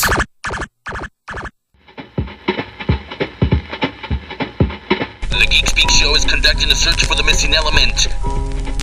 The Geek Girl's voice. Do you know the difference between Kim Kardashian and a Cardassian? Do you know that Han shot first? Can you explain Inception? Walter or Walternate? Grimm or Fringe? Use these and other amazing facts in discussions with the boys, and especially with all the awesome guests on the Geek Speak Show. All you've got to do is send an email to geekgirl@thegeekspeakshow.com with a link to your YouTube page, or send us an MP3 where you explain why you should be our Geek Girl co-host. It'd be great if you're here in the San Francisco Bay Area so we can have you in studio, but we can Skype it if you're not. So if you're a geek girl, or if you know one, and you're ready to show your knowledge to the world, send an email to geekgirl@thegeekspeakshow.com with a link to your YouTube page or an MP3 telling us why you should be our Geek Girl co-host. We hope to have our Geek Girl co-host in place by March, just in time for WonderCon 2012.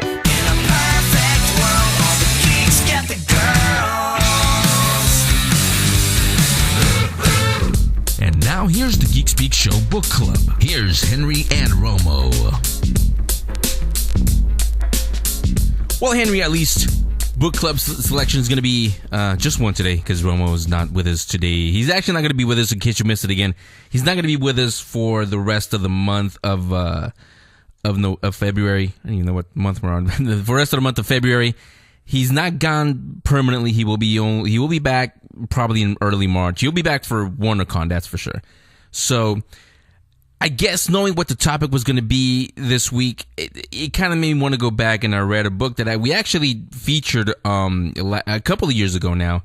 It wasn't part of the book club. It was just one of our guests, Paula M. Block, Star Trek 365, the original series. It's not a behind-the-scenes look. It's not a behind-the-scenes stories kind of book. It's not a making-of book. It's more of a coffee table kind of book that gives you some anecdotes and some interesting facts about each one of the episodes in all 3 seasons of the original Star Trek series. Has stuff on the Trouble with Tribbles, stuff on Space Seed, all your favorite episodes, even some that maybe weren't your favorite. You can read this. Like I mentioned to Paula when she was on, and you can go to our YouTube page and look in I think it's in the 2010 shows. The interview with Paula M. Block is on there, archived on there. You can listen to it in its entirety. But I believe I mentioned it with her when she was on the air with us, that you can go back and watch an original series episode, or any of them. You know, we all have the Blu-rays now. Watch them and have this book right next to you, and it'll give you some interesting facts, and you'll see the episode just a little different than you used to. So again, it's called Star Trek, the original series 365 by Paula M. Block with Terry J. Erdman.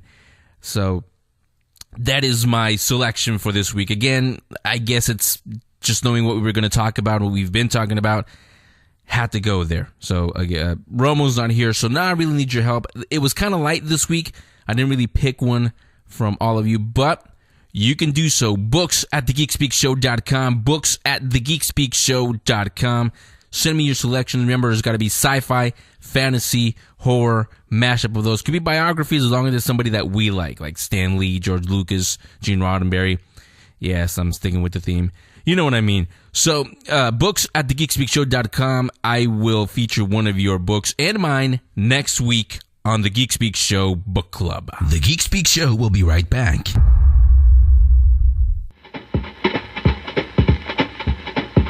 The Geek Speak Show is conducting a search for the missing element. The Geek Girl's voice. Do you know the difference between Kim Kardashian and a Cardassian? Do you know that Han shot first? Can you explain Inception? Walter or Walternate? Grimm or Fringe? Use these and other amazing facts in discussions with the boys, and especially with all the awesome guests on the Geek Speak Show. All you've got to do is send an email to geekgirl@thegeekspeakshow.com with a link to your YouTube page, or send us an MP3 where you explain why you should be our Geek Girl co-host. It'd be great if you're here in the San Francisco Bay Area so we can have you in studio, but we can Skype it if you're not. So if you're a geek girl, or if you know one, and you're ready to show your knowledge to the world, send an email to geekgirl@thegeekspeakshow.com with a link to your YouTube page or an MP3 telling us why you should be our Geek Girl co-host. We hope to have our Geek Girl co-host in place by March, just in time for WonderCon 2012.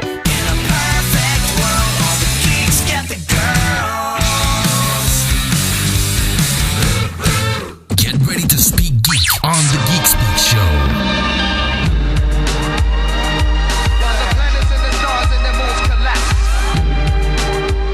So there's our discussion on Star Wars, Star Trek, the state of the franchise. Feel presidential now. He does the State of the Union, we do the state of the franchise. Franchises, Star Wars and Star Trek. Not, as you guys saw there, we didn't do which one is better. Death Star can blow up the Enterprise. Who cares about that? Producer Damien, jump in here. Hello, Henry. Who cares about that stuff? It is just how we, the fans, the ones who geek out about Star Wars and Star Trek, how we see it right now, 30 years later for Star Wars, 40-something years later for Star Trek. We were talking before that we started doing the show. You actually do want to see Star Wars in 3D in the theater? Well, yeah, I would like to actually see it in the theater, just for the simple fact that I can say in my lifetime that I've actually seen Star Wars in the theater. And, you know, obviously... So you didn't really care about the movie itself? You just want to say, I was there? Yeah, I mean, I again, I mean, the first... Kind of like your dad's generation, they can say, I was at Woodstock? Yeah, I guess you could say that. I mean, obviously, I wasn't around in '77 or in the early part of the '80s. So barely around in '87. But I just want to be able to experience Star Wars in the theater, and obviously, I saw the Star Trek movies, and but yeah, Trek. You and Romo. It's just I gotta open my mouth a little bit more, enunciate it. But I just want to be able to experience it, whether it's in 3D or 2D. Yeah, Chris from Chris Hoth Ice Planet from the Sarlacc Pit Podcast, who was our first Star Wars guest. Mm-hmm. He gave it. I don't know if you can call it breaking news, but that was news to me that they're not going to allow midnight. Well, they're not going to have midnight showings, but they're not going to allow the crowd to be there like it was when I used to go see him. Yeah. See, I think that's what you're talking about. You want to see that kind of stuff. But apparently, and it came from Lucasfilm, they don't want people to do that. Why? I don't know. Let me check on that again. No, actually, that's your job as producer. You guys check on that. I'll check on that. See if that is true. Yeah. They're in Memphis, Tennessee. It's a big city, but it's not as big as Chicago or New York or anything. So it may be just because they have smaller theaters. Mm-hmm. Maybe in places like New York, Los Angeles, here in San Francisco, maybe they might let you do it there. Right. Because, how could you not? It's become tradition now. Exactly. So that Star Wars, Star Trek finished that, as I teased way back in the beginning. Mm-hmm. Let's talk about TV. Fringe grammar going on. Both Fringe, I think, is actually getting better as we get closer to the season finale. Hopefully not the series finale. Romo's not here. He's our fellow Fringe head. Yeah. I like Graham. It keeps getting more interesting every single week. We may have somebody from Grimm coming on. Yes. Now that Romo's not here, he won't have his geek hissy fit and walk off the show again. So we may have somebody from Grimm, one of the characters, and he may reveal something important. That's all I'll say. Ooh. So both of those Fringe and Grimm, they're doing good. I like them. Have you gotten into Alcatraz at all? We're on the fourth, fifth season. Episode. Episode, right? I've kind of gotten into it. It's kind of grabbing me, but. Well, what do you think about it, Henry? Well, I was there because it's JJ and it has Hurley. Yeah. And the last time we had something with JJ and Lyland and Hurley, it was a huge hit, huge success. It didn't impress me, quite honestly. And I'm starting to get tired of the not the monster of the week, but the convict of the week. Yeah, I saw the premiere, and for me, it was kind of like you. I mean, for the simple fact that JJ is involved. Hurley is involved. It's like, oh wow, like I'm looking forward to another what. But it didn't really match the momentum or the intensity or any of that stuff. Right. Yeah, like I said, you just start getting tired of the convict of the week. I mean, it's following the same formula, which is ironic because I saw a lot of interviews with JJ and everybody. And Fox told them, we don't want a procedural drama. We don't want a plot. Let it be, monster of the week, kind of like Fringe was in the beginning. It's kind of not working. Well, let me ask you this, Henry. As I always say, do you feel as though that this is starting to become like Undercovers? Not that bad, but if nothing changes, it could get to that. This could be his second miss. Yeah. JJ, I mean. So that's Alcatraz. That's what we see about it. This week, we also got another premiere. It's on our Facebook. I told you guys, if you love Paranormal Activity, you got to see The River on ABC. 2-hour premiere. I told producer Damien, we're going to talk about this, so make sure you watch it. But I told him, make sure you watch it in your room with the lights off. Put the covers over you. Because this is from Oren Peli and Steven Spielberg, two names we all know here on this show.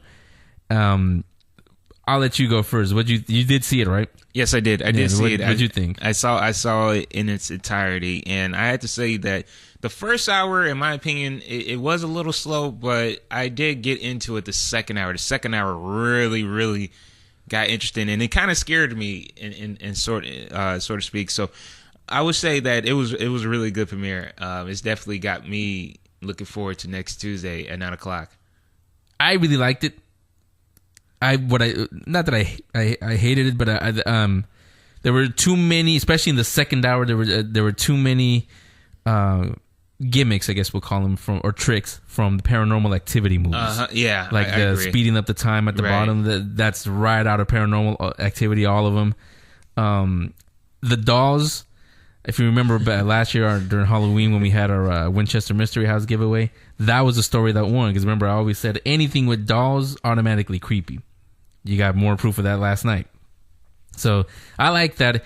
The first part, it was a little slow, but then again, most pilots usually are, with the exception of that one on the island. No, not Alcatraz, the other one. It was pretty slow. Most pilots are pretty slow because you have to introduce everybody and tell you who you are. Once you get that out of the way, all right, let's put them in danger. Let's get some action in here. That's what happened in the second hour. Mm-hmm. Second hour, okay, we know everybody, so let's really throw some freaky stuff at them, which they did. If you were in the Amazon like that and you ran into a little clearing, or not clearing, but a little clump of trees that had a bunch of dolls hanging there, would you camp there? No. Well, first of all, you wouldn't even be in the Amazon. But. No, but you know what part really tripped me out, Henry, was the part where they heard the doll crying, and the doll's head was on the monkey. It was on the monkey's head, and that tripped me out. I was like, what the... Yeah, a lot of people. That monkey made a lot of people jump. There were a lot. I will say there were a lot of jump moments in this one. I would say they weren't cheap ones either. No, they weren't. No, I would say that part, and then when the dolls dropped, the dolls dropped. But again, that is right off of Paranormal Activity 2, and they did it again in the third one. Mm-hmm. So I would say that it really had me. It really had me spooked in certain parts. Henry, man. I had dreams. I had a kind of a crazy dream last night about dolls. What'd you eat? Wait, this is a family show. What do you mean? What were you doing with dolls? Hey, no. I said I dreamed about that. Something similar to the show last night. Okay. It was kind of creepy. Damien just admitted he has a doll collection in his room. So that's the kind of producer that we have. So yeah, we liked The River, liked it so far. It didn't lose me. Kind of like Terra Nova. No, not it at started all. a little slow, but I'm starting to get into it. I mean, and plus, you guys know me. I love anything scary. Plus, it's from Oren Peli. I'm there, and Steven Spielberg also. Yeah. So I'm there for The River next week. I liked it also. This Sunday, one of your favorite shows returns. Yeah, or I should say, stumbles back. It stumbles back to AMC. Mm-hmm. Yeah, AMC's The Walking Dead returns finally. Mm-hmm.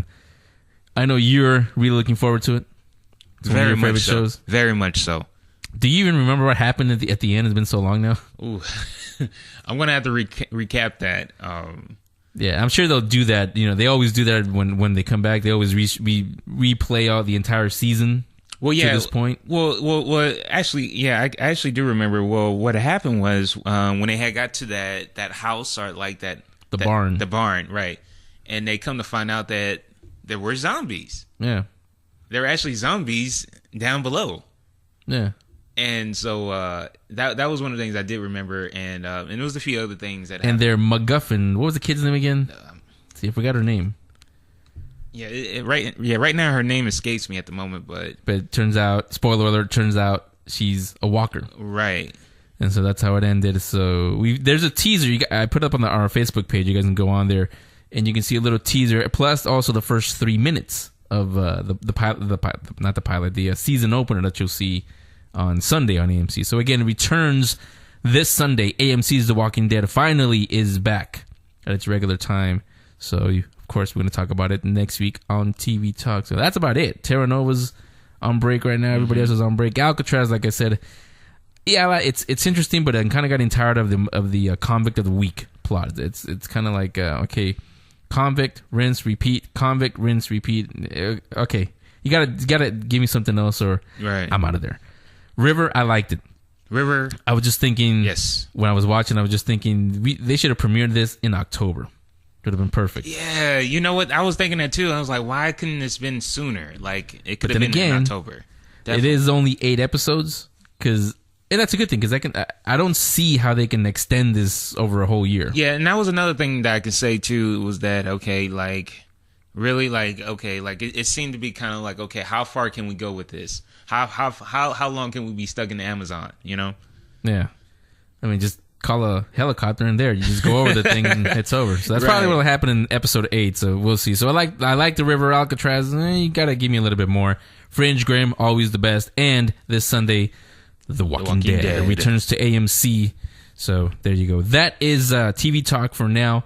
Let's take a little break and we'll come back and finish the show. All right. Stay right there. The Geek Speak Show will be right back.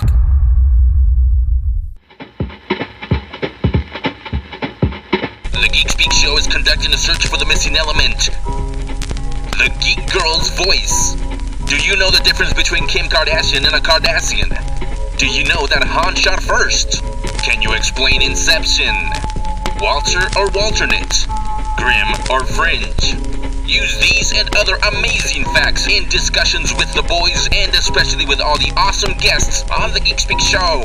All you've got to do is send an email to geekgirl@thegeekspeakshow.com with a link to your YouTube page or send us an MP3 where you explain why you should be our Geek Girl co-host. It'd be great if you're here in the San Francisco Bay Area so we can have you in studio, but we can Skype it if you're not. So if you're a geek girl, or if you know one, and you're ready to show your knowledge to the world, send an email to geekgirl@thegeekspeakshow.com with a link to your YouTube page or an MP3 telling us why you should be our Geek Girl co-host. We hope to have our Geek Girl co-host in place by March, just in time for WonderCon 2012.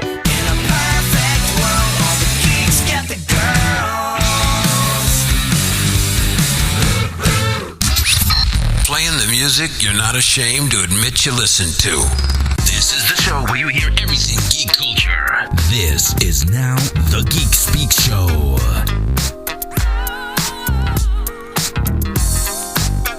Way to start it off. Welcome back to the Geek Speak Show. I'm Henry. He's producer Damien. Romo's not here. He will be back, I don't know when. Well, Romo is actually, he's Romo's Romo. Do we want him back? Do we need him back? No comment. We do need a Geek Girl co-host, however, so we're still looking for her. Got a couple of emails that were pretty good, actually. I'm going to contact them, see what they're all about, and see if they want to come on.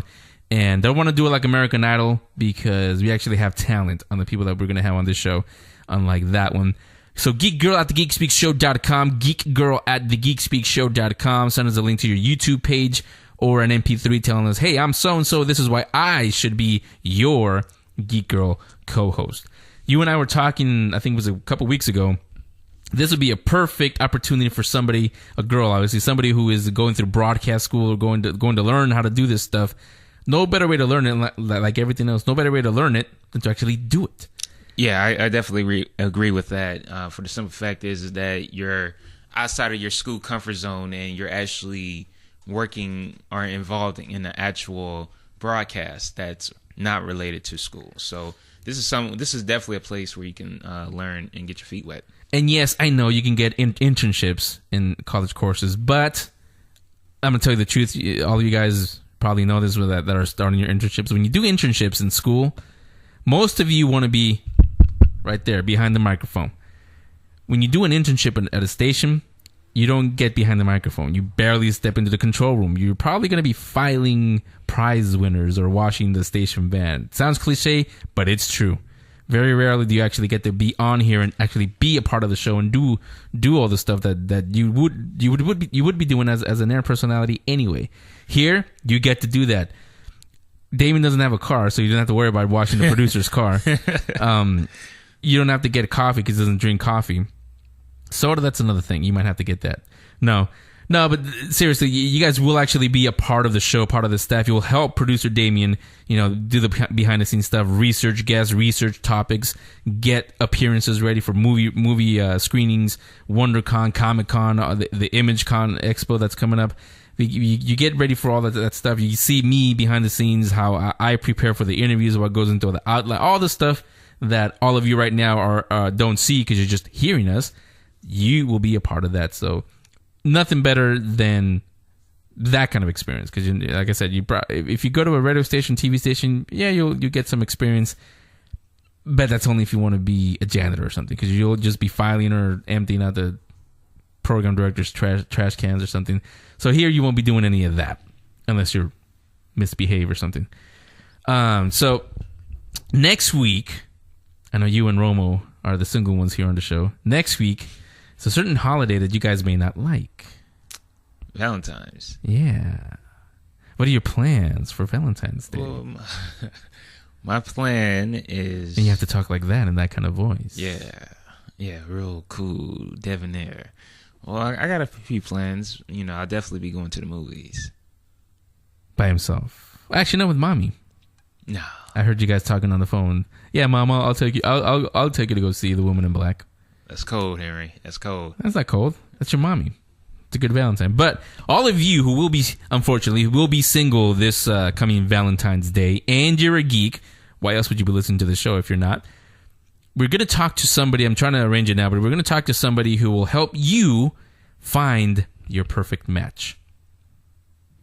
Yeah, really. And no, it doesn't cost you anything. We'll talk about that maybe next week. That'll be the Valentine's Day show. We'll also, no promises on this one. Also, we may talk to somebody from the river. Ooh. So we'll do a little bit of both, a little bit of Valentine's Day and a little bit of scary stuff. But usually those go hand in hand because they do. When you go out with a girl, you do want to jump into your lap. Into your arms. And so there you go. It. So for today, Star Wars, Star Trek, state of the franchise. It's okay. We're not happy with some of the changes, not all the changes that they do, but some are pretty good. So thanks again to Darren from Trekcast, the #1 Star Trek podcast, and Chris, Hoth Ice Planet, Sarlacc Pit Podcast. We will see you all next week. Say bye, Damien. Bye-bye.